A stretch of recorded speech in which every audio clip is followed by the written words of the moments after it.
السلام علیکم ورحمۃ اللہ وبرکاتہ۔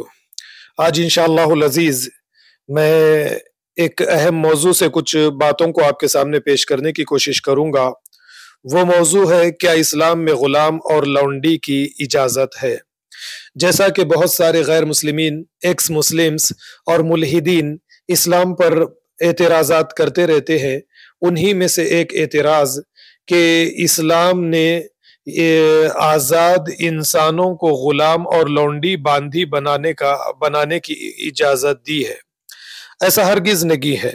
میں قرآن کریم کی آیات کو بھی آپ کے سامنے پیش کروں گا اور یعنی نبی کریم صلی اللہ علیہ وسلم کی بعض احادیث کو بھی آپ کے سامنے رکھ کر یہ بتانے کی کوشش کروں گا کہ اسلام نے کبھی غلام لونڈی باندھی کا حکم نہیں دیا ہے، بلکہ قدیم زمانے سے یہ چیزیں چلتی آ رہی تھی۔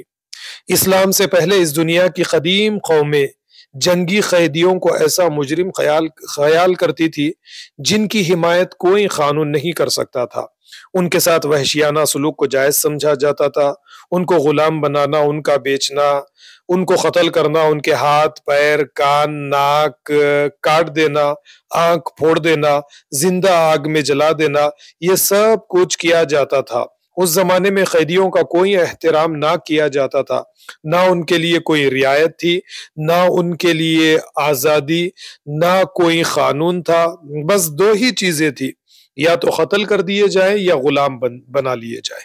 اگر کوئی قبیلہ کسی دوسرے قبیلے پر حملہ کر دیتا اور اس کے بعد میں وہ جنگ ہار جاتا تو اس ہارے ہوئے قبیلے کے مردوں کو غلام اور عورتوں کو باندھی بنا لیا جاتا تھا۔ یہ کوئی انبیاء علیہ السلام سے چلا ہوا طریقہ نہیں ہے، بلکہ یہ قدیم قوموں کے اندر چلتا آ رہا تھا۔ نبی کریم صلی اللہ علیہ وسلم جب دنیا میں آئے تو یہ سلسلہ شروع تھا اور یہ سلسلہ جاری و ساری تھا۔ عرب کے اندر بھی کئی مرد غلام، کئی عورتیں باندھیاں موجود تھی۔ اب آپ دیکھیے کہ اس مسئلے کے حل کے لیے، انسانیت کے احترام کے لیے اللہ رب العالمین نے جو طریقہ اختیار کیا ہے، آپ ایک چیز اپنے سامنے رکھیے کہ کسی بھی مسئلے کو ختم کرنے کے لیے دو راستے، دو طریقے اختیار کیے جاتے ہیں۔ مثال کے طور پر اگر سیلاب آ جائے، اس سیلاب کے مسئلے کو حل کرنے کے لیے دو طریقے اختیار کرنے پڑیں گے۔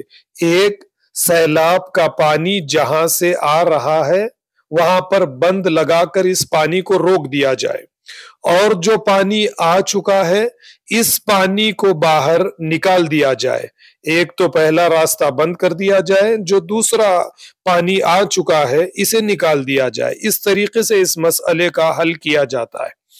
تو اسلام پر بھی اگر آپ نظر ڈالیں گے تو اسلام سے پہلے یہ چیزیں موجود تھی۔ کئی مرد و عورتیں غلام، باندھی، لونڈی کی حیثیت سے عرب کے اندر موجود تھی۔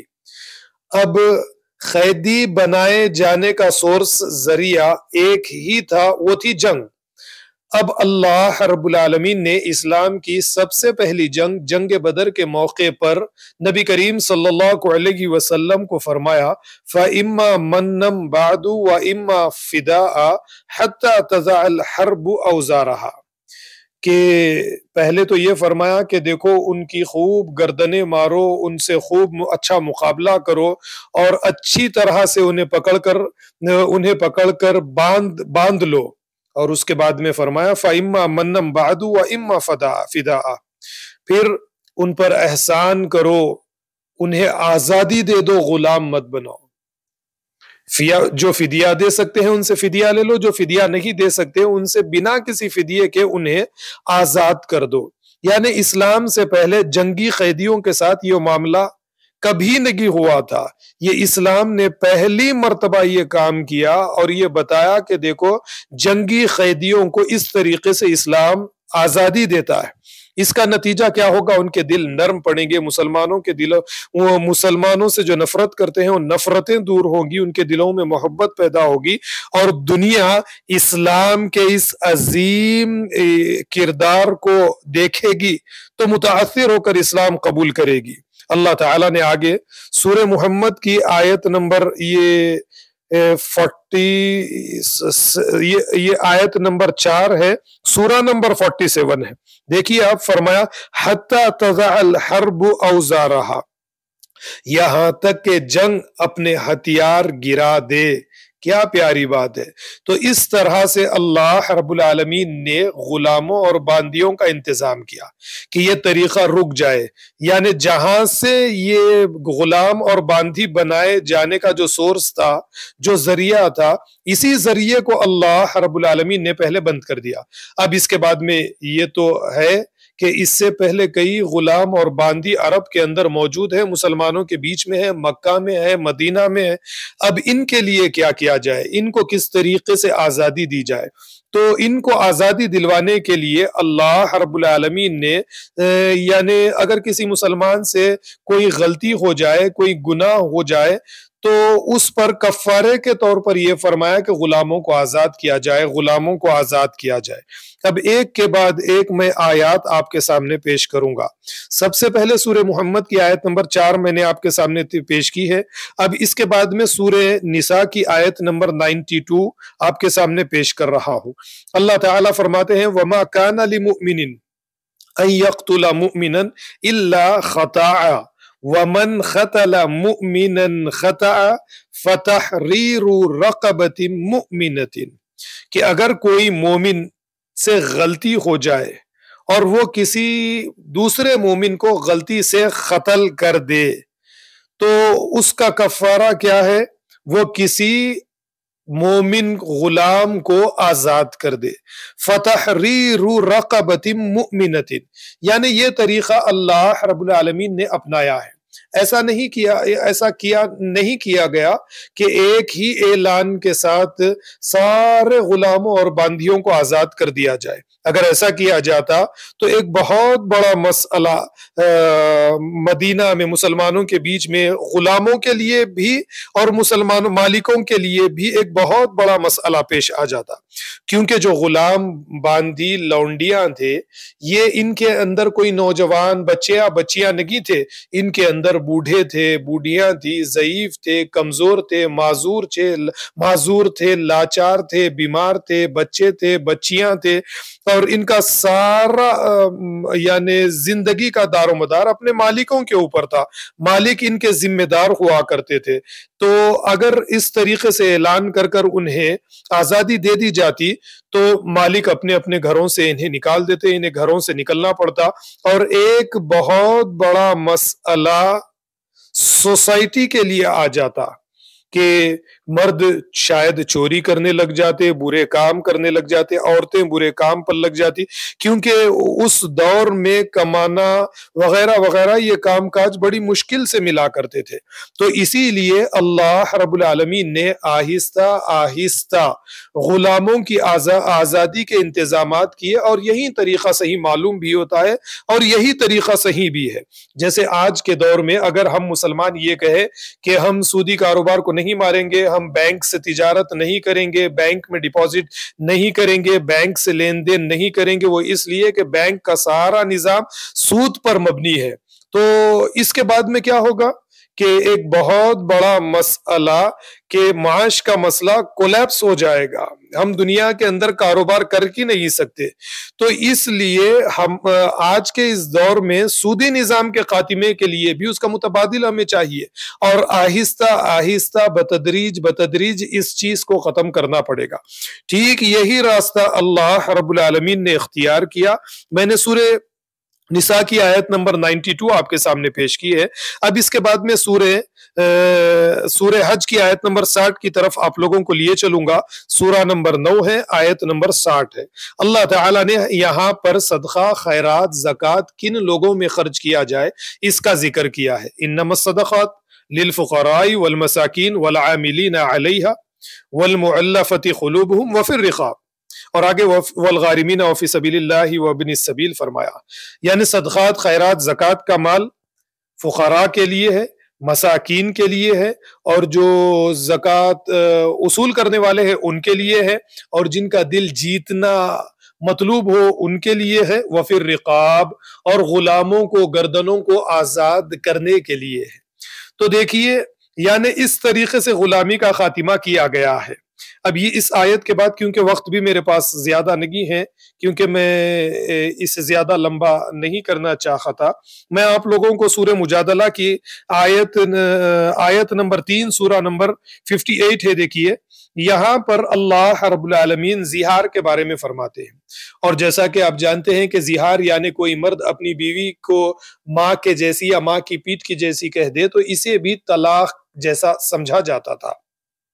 تو یہاں پر اللہ تعالیٰ فرماتے ہیں کہ اگر کسی مرد سے یہ غلطی ہو جائے، والذین یظاہرون من نسائہم ثم یعودون لما قالوا، کہ اگر کسی نے یعنی زہار کر لیا، یہ اپنی عورتوں سے یہ کہہ دیا کہ تم میری ماں کے جیسی وغیرہ وغیرہ ہو، اور یہ کہنے کے بعد میں اپنے اس قول سے انہوں نے رجوع بھی کر لیا، اللہ تعالیٰ فرماتے ہیں فتحریر رقبۃ من قبل ان یتماسا، تو اپنی بیویوں کو ہاتھ لگانے سے پہلے کفارے کے طور پر ان کے لیے ضروری ہے کہ یہ غلام کو آزاد کرے۔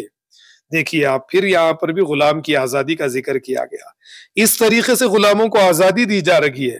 پھر ایک دوسری آیت سورہ مائدہ آیت نمبر 89 سورہ نمبر 5 ہے، دیکھیے اللہ تعالیٰ پکی قسموں کے بارے میں فرماتے ہیں، لا یعاقبکم اللہ باللغو فی ایمانکم ولکن یعاقبکم بما عقدتم الایمان فکفارتہ اطعام 10 مساکین من اوسط ما تطعمون اہلیکم، کہ پکی قسموں کا کفارہ، یعنی بات کو پکا کرنے کے لیے تم نے قسم کھا لی، کچی قسم ہے عادتاً تم نے کھا لی کوئی مسئلہ نہیں، لیکن بات کو پکی کرنے کے لیے جب تم نے قسم کھا لی اور اس پر قائم نہیں رہے، اسے تم نے توڑ دیا، تو اس کا کفارہ کیا ہے؟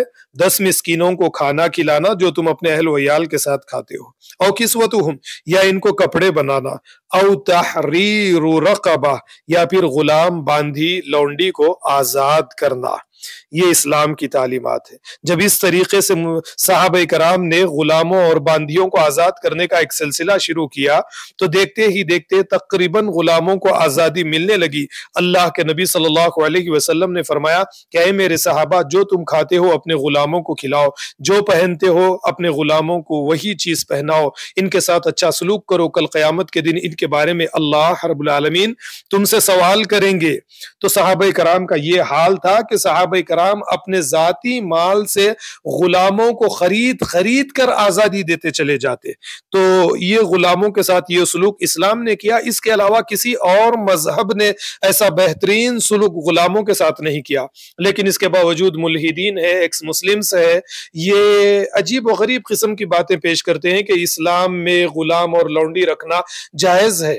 ہاں، یہ بات کو بھی ہمیں ماننا پڑے گا کہ ہمارے علماء بھی بعض یہ باتیں کہتے ہیں کہ آج کے دور میں بھی غلامی جائز ہے، غلاموں کو رکھا جا سکتا ہے، جنگی قیدیوں کو غلام بنایا جا سکتا ہے، باندی رکھی جا سکتی ہے، ان کے ساتھ جو تعلقات بنائے جاتے ہیں وہ تعلقات بھی رکھے جا سکتے ہیں۔ ایسا نہیں ہے، اللہ رب العالمین نے اس کی اجازت نہیں دی ہے۔ آپ ذرا غور کیجئے، آگے کی طرف آپ کو لیے چلوں، سورہ نساء کی آیت نمبر 25 دیکھیے، اللہ رب العالمین نے کیا فرمایا کہ تمہارے گھروں میں جو باندھیاں ہیں، جب تم دیکھو کہ یہ اچھی ہے، بہترین ہے، با اخلاق ہے، با کردار ہے، تو تم ان سے نکاح کر لو، اپنی زوجیت میں تم انہیں لے لو۔ فرمایا وَمَن لَّمْ يَسْتَطِعْ مِنكُمْ طَوْلًا أَن يَنكِحَ الْمُحْصَنَاتِ الْمُؤْمِنَاتِ، دیکھو اگر تم آزاد مومنہ عورت سے نکاح نہیں کر سکتے، طاقت نہیں ہے ان سے نکاح کرنے کی، فَمِمَّا مَلَكَتْ أَيْمَانُكُمْ مِنْ فَتَيَاتِكُمُ الْمُؤْمِنَاتِ، تو جو باندھیاں تمہارے گھروں میں موجود ہیں تم ان سے نکاح کر لو۔ کیا پیاری تعلیم ہے، باندھیوں کے ساتھ نکاح کی اجازت دی جا رہی ہے، اور یہ کہا جا رہا ہے کہ تم ان کے ساتھ نکاح کر لو۔ پرانے دور میں قدیم ایام میں یا اللہ کے نبی صلی اللہ علیہ وسلم کے دور میں یا ان سے پہلے عرب میں